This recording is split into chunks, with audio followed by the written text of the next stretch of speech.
Hey everyone, thanks for coming. Sorry if I'm a little bit late, but it's been a big week. Probably one of the greatest weeks, one of the greatest presidential weeks that I've ever seen. I'm not exactly sure how to go about using this streaming situation. It's kind of interesting because on the one hand, you can probably, I stand corrected. It's definitely been the most interesting and fascinating presidential week that I've ever seen. So, anyhow, I wanted to ask a question. How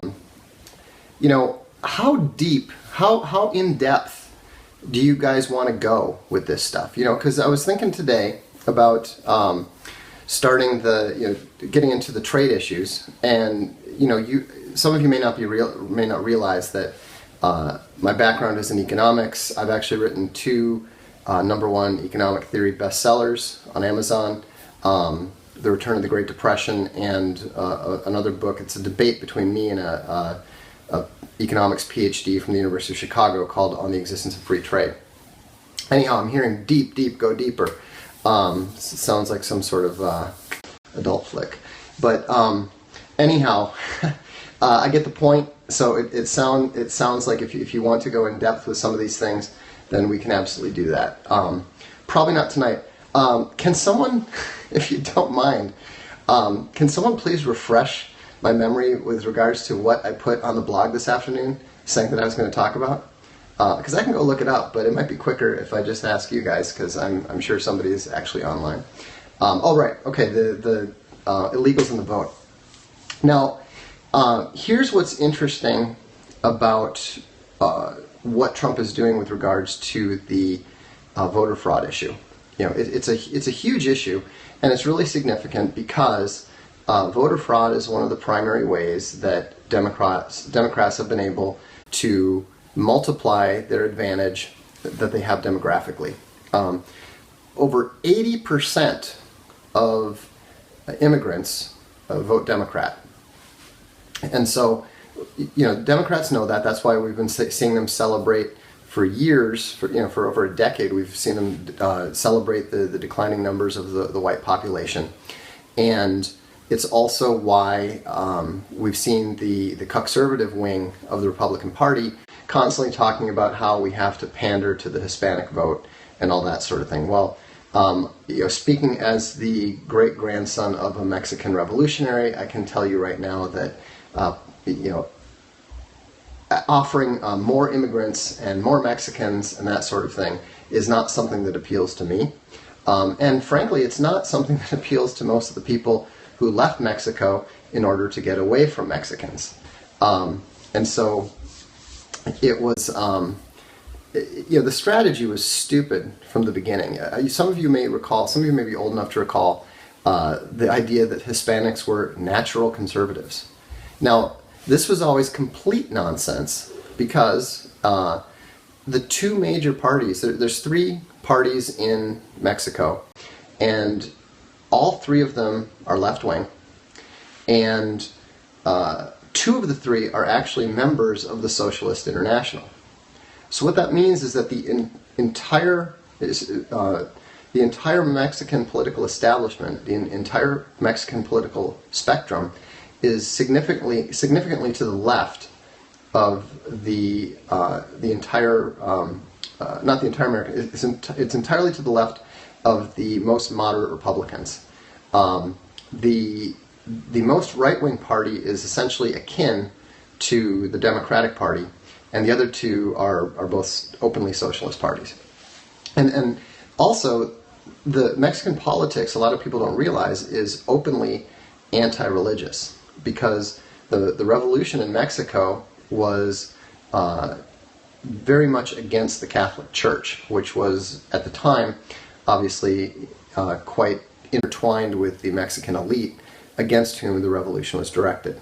And so the thing that, and we're seeing this in California, in California and the other states where Hispanics have moved into heavily, they are moving the states to the left, because that is the government that la razza cosmica, as they call it, the cosmic race, tends to prefer. And so the whole idea of somehow pandering to the Hispanic left in order to maintain conservative power was intrinsically incoherent. It made no sense whatsoever, and so there was no chance that strategy was going to work. Now here's where it starts to get interesting. One of the reasons that Hispanics tend to underperform politically is because they are, much like the stereotype, politically they're quite lazy. And so they tend to not get very organized, they tend to not back up their numbers, and so they also have a tendency to turn to more aggressive elites for leadership. That's why if you look at the leadership in Mexico, even though they've got very Hispanic names, they are all, they all look whiter than I do. And so it's always kind of funny to me when people say, well, how can you possibly be, part Mexican? How can you possibly be part Native American? Look at how light you are. And all that says is that's somebody who doesn't know anything about Mexico, because the Mexican elite tends to be pretty tall and pretty fair. And so my Mexican great uncle is something like, I think, 6'2", 6'3". We're not exactly the sort of 5'2" mestizos that you tend to think about, the Speedy Gonzalez stereotype. But here's the point: is that because of that, the Democrats have utilized this, and they've used the cover of the demographic changes to put in place a huge system, a huge machine that is basically a gigantic voter fraud machine. And that's why they're so militantly opposed to any form of voter ID, to any form of serious voter registration, voter confirmations, and that sort of thing. I mean, it's pretty ironic when you think about it. We have to use your, you have to practically get blood tests in order to enter the country at this point. Europeans are shocked at the level of biometrics and all that sort of thing they have to go through now. In fact, practically all the European countries had to change their passports just to meet with the U.S. requirements for passport entries. So here we've got all this incredible identification that you need in order to get into the country, and yet you're accused of racism and anti-constitutionalism and everything negative if you're going to use the exact same measures to make sure that people are not voting improperly, and all the other sort of fraudulent activities that go on around Social Security and taxes and so forth. And so what Donald Trump is doing is Donald Trump is striking at the heart of Democratic electoral power. And so, and this is very important, and this is something that is really going to have a significant effect, because even academics are calculating that over 800,000 non-citizens voted in the most recent presidential election. Now that number is, I looked at the calculations. It was done by a guy, I believe it was at the University of Richmond, and the numbers that he used were actually on the low side. The numbers that he was using to represent the resident non-citizens and the foreign-born were actually very, very conservative. Also, the percentage that he allocated to the Democratic Party was actually rather low too. I think that he'd estimated something like 80%, but then he was estimating a fairly low number of people voting as well. So, but the upshot is that the 800,000 votes they're trying to claim, well, this doesn't matter because Hillary's popular vote win was on the order of 2 million or so. So, it doesn't really matter that there were 800,000 fake votes. Well, can you imagine if it was reported that there were 800,000 illegal votes being cast during the Bush-Gore election. I mean, you know, it would have been a media firestorm, especially if it had benefited George Bush. So now what's happened is that the Republican Party agreed not to go after the whole issue of voter fraud, but Donald Trump, because he doesn't give a damn what the Republican Party might have agreed 30 years ago, he is correctly focusing on that, and he's forcing Democrats to defend the indefensible. And this is going to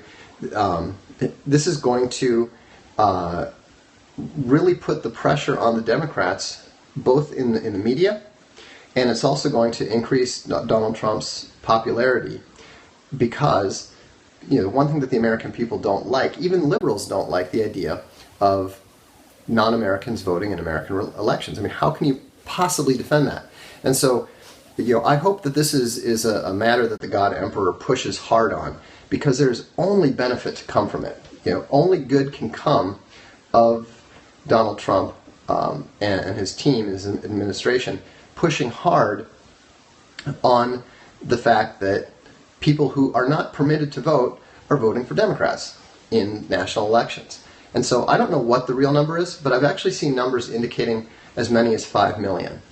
And it wouldn't surprise me if it actually turned out to be worse than that, because here's the other important thing that they're leaving out of this discussion. And somebody just mentioned that the 800,000 is actually a bit of a fighting withdrawal, and it's totally true. That's just one issue. That's only one type of voter fraud. What about all the dead people who are voting? There's a guy on the blog, one of the readers on our blog.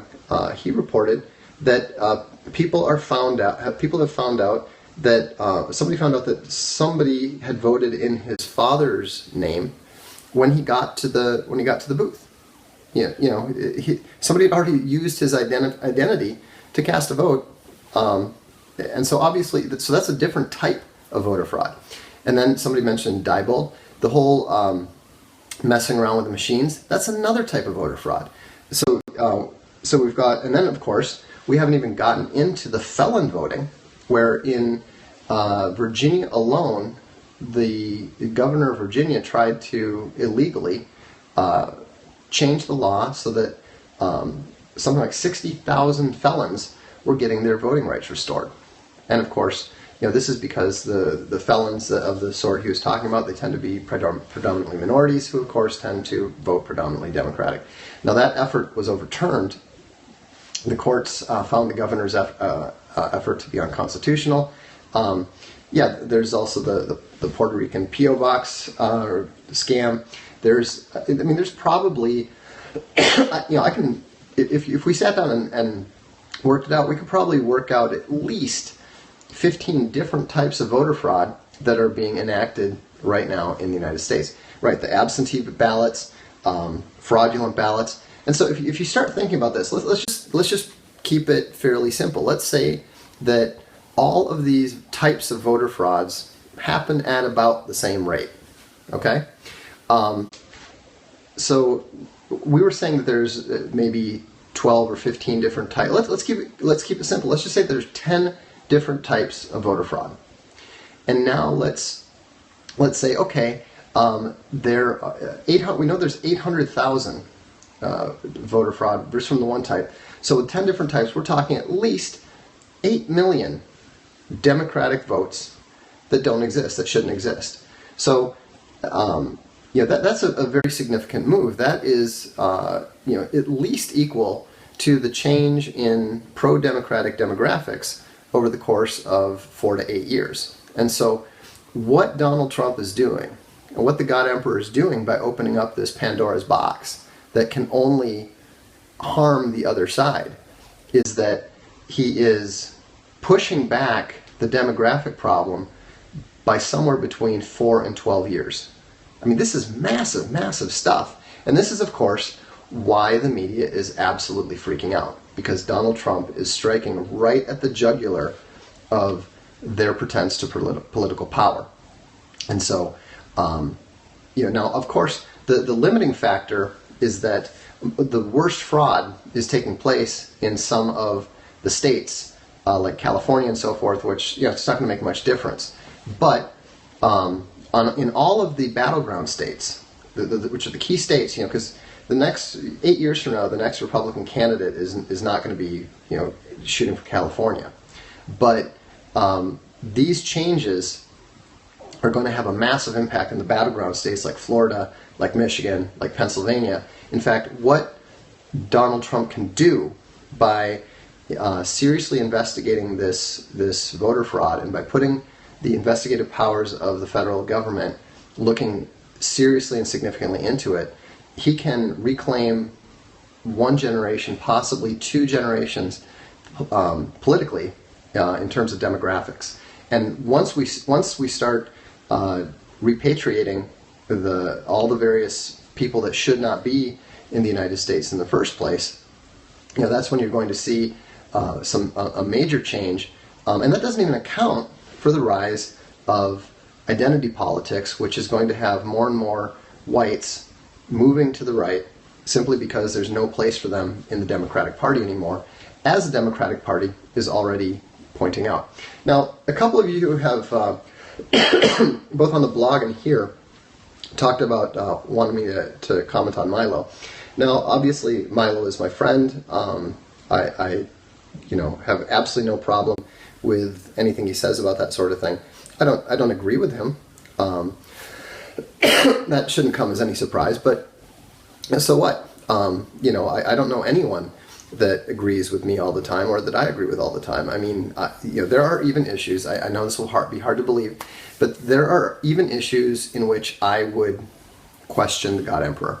And so, now honestly, there's almost nothing he's done in this first week that I would question, and frankly, given how effective he's been, if I did, I would question myself for questioning.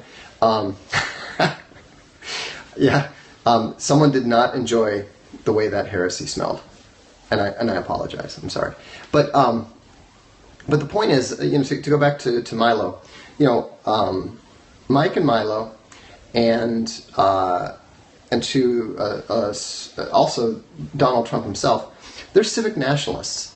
Okay, they're nationalists, but they're civic nationalists, and that's not it's not a bad thing. That's an understandable thing. That's a good thing. Unfortunately, it's not a real thing.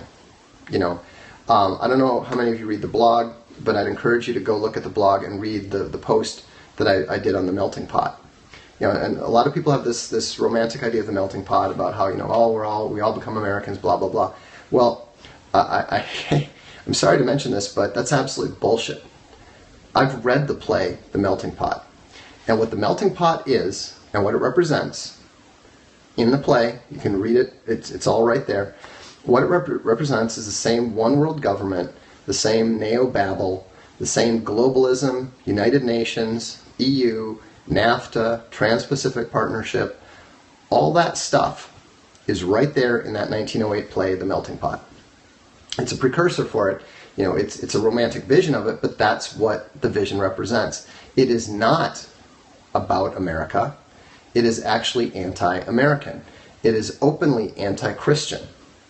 It is openly multicultural. It is openly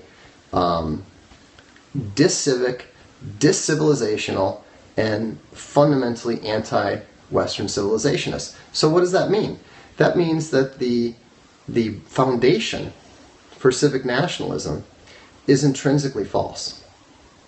And I don't expect most people to know that. I didn't know it. A lot of people didn't realize it. And these things take time.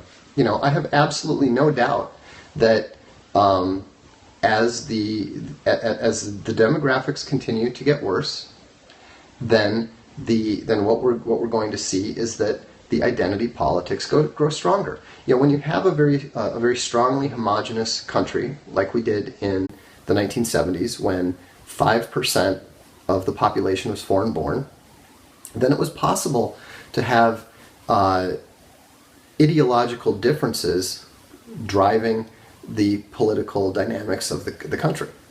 Now we're at the point where somewhere between 14 and 15% of the country is foreign-born.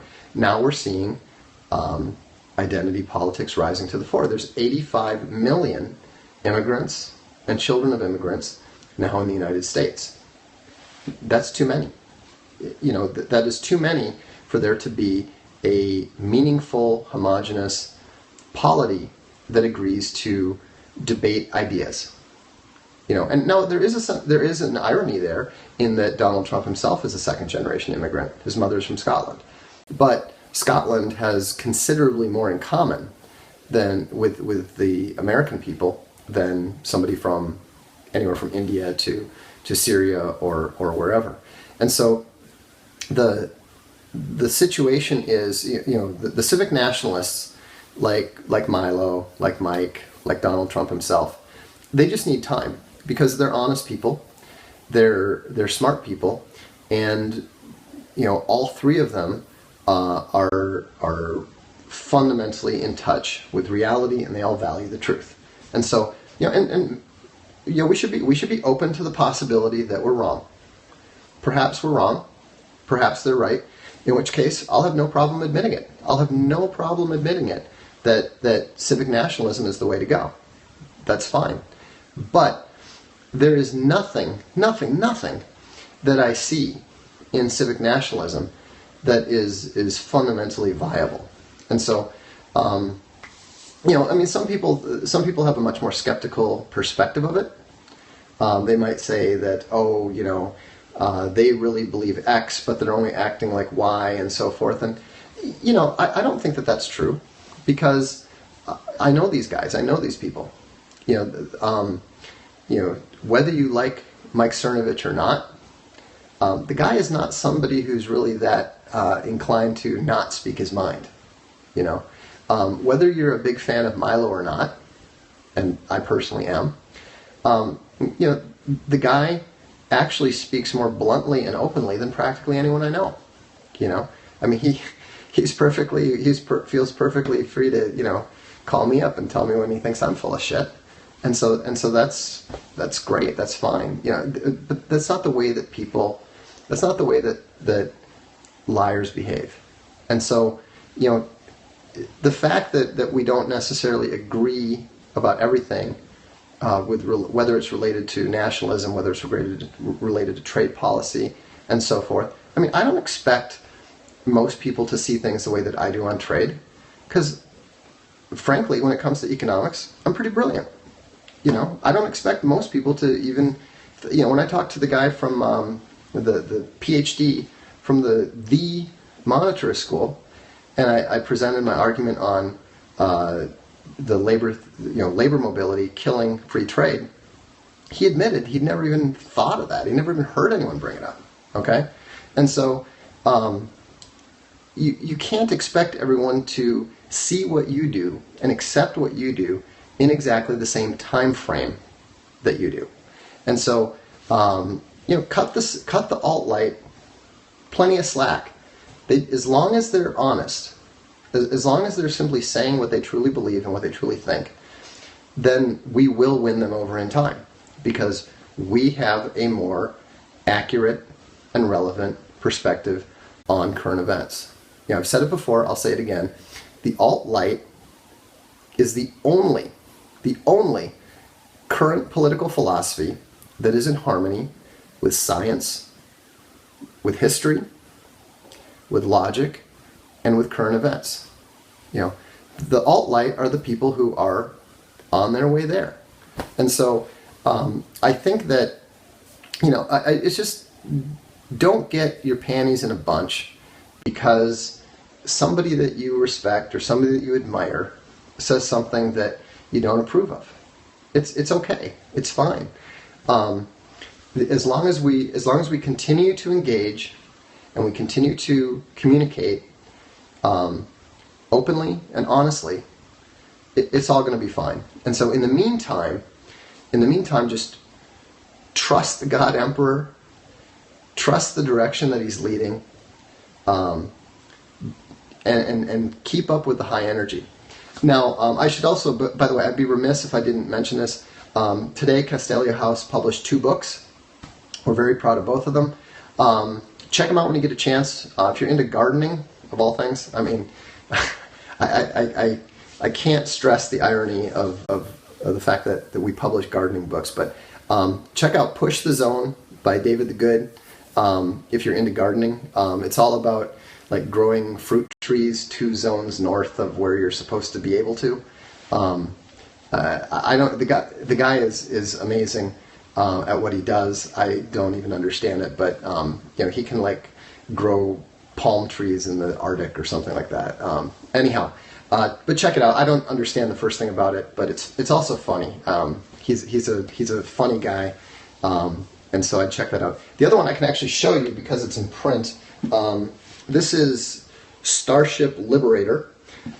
It's by 2 of the best-selling, we're talking million-selling military science fiction writers, and they actually have a new series that they're doing together.